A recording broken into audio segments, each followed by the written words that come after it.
LB Nagar teams నిర్మాణాన్ని కాంగ్రెస్ ప్రభుత్వం నిలిపివేసిందన్న హరీష్ రావు వ్యాఖ్యలకు ప్రభుత్వ విప్ ఆది శ్రీనివాస్ కౌంటర్ ఇచ్చారు. జూబ్లీహిల్స్ ఎన్నికలు వచ్చేసరికి హరీష్ రావుకు సమస్యలు గుర్తుకొచ్చాయని, టిమ్స్ ఆసుపత్రిపై హరీష్ రావు సన్నాయి నొక్కులు నొక్కుతున్నారంటూ రివర్స్ అటాక్ చేశారు. ఇలా పేదలు కార్పొరేట్ ప్రైవేట్ ఆసుపత్రులకు వెళ్లి అప్పుల పాలవుతున్నారు. వారికి సరియైన వైద్యం అందడం లేదని, ఈ కొత్తగా వస్తున్న రోగాలను పేదల ఆరోగ్యాన్ని దృష్టిలో పెట్టుకొని పేదలకు ప్రభుత్వ రంగంలో కార్పొరేట్ సేవలు అందించాలి, సూపర్ స్పెషాలిటీ వైద్య సేవలు అందించాలని ఈ 4 టిమ్స్ ఆసుపత్రిని వరంగల్లో 2000 పడకల హెల్త్ సిటీని కేసీఆర్ గారు ప్రభుత్వం ప్రారంభించారు. దీనికి అవసరమైన అన్ని నిధులు కూడా కేటాయించారు. దానికి డబ్బులకు కూడా ఇబ్బంది లేకుండా నిధుల సమీకరణ కూడా కేసీఆర్ ప్రభుత్వమే చేసింది. ఆనాడు కేసీఆర్ ప్రభుత్వ హయాంలో పనులు ప్రారంభమైనాయి. ఇవాళ కాంగ్రెస్ గవర్నమెంట్ వచ్చి దాదాపు 2 సంవత్సరాలు పూర్తయితున్నా ఈ ఆసుపత్రులను పట్టించుకోవడం లేదు. ఇప్పుడు మనం ఎల్బీ నగర్ టిమ్స్ ఆసుపత్రి దగ్గర ఉన్నాం.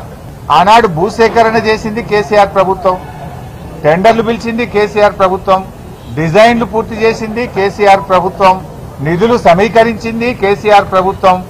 ఆ రోజు సెల్లార్తోని మొదలుకొని 6 అంతస్తుల వరకు భవన నిర్మాణాన్ని పూర్తి చేసింది కేసీఆర్ ప్రభుత్వం. మరి 2 ఏళ్ల కాంగ్రెస్ ప్రభుత్వం ఏం చేసిందయ్యా అంటే ఒక 5 ఫ్లోర్లు మాత్రమే వేశారు. ఫ్లోర్లు వేయడం, స్లాబులు వేయడం కూడా పూర్తి కాలేదు. నిజంగా బీఆర్ఎస్ ప్రభుత్వమే ఉండుంటే ఇప్పటికే ఏడాది కిందనే ఈ ఆసుపత్రి ప్రారంభమై ప్రజలకు సేవలు అందించేది.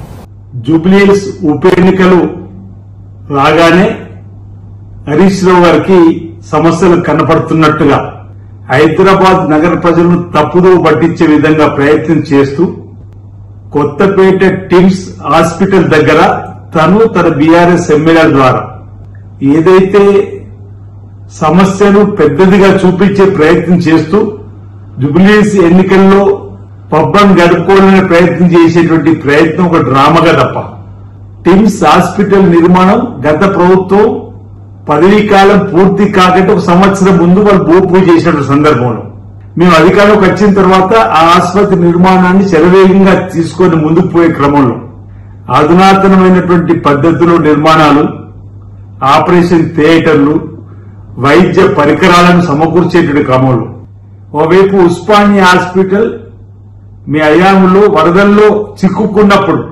ఉస్మానియా ఆసుపత్రిని బ్రహ్మాండంగా నిర్మాణం చేస్తామని చేసిరా మీరు అడుగుతా ఉన్నా. అసలు వైద్య సేవలు పేదలకు అందాలనే ఆలోచన మీకు తట్టిందని అడుగుతా ఉన్నా.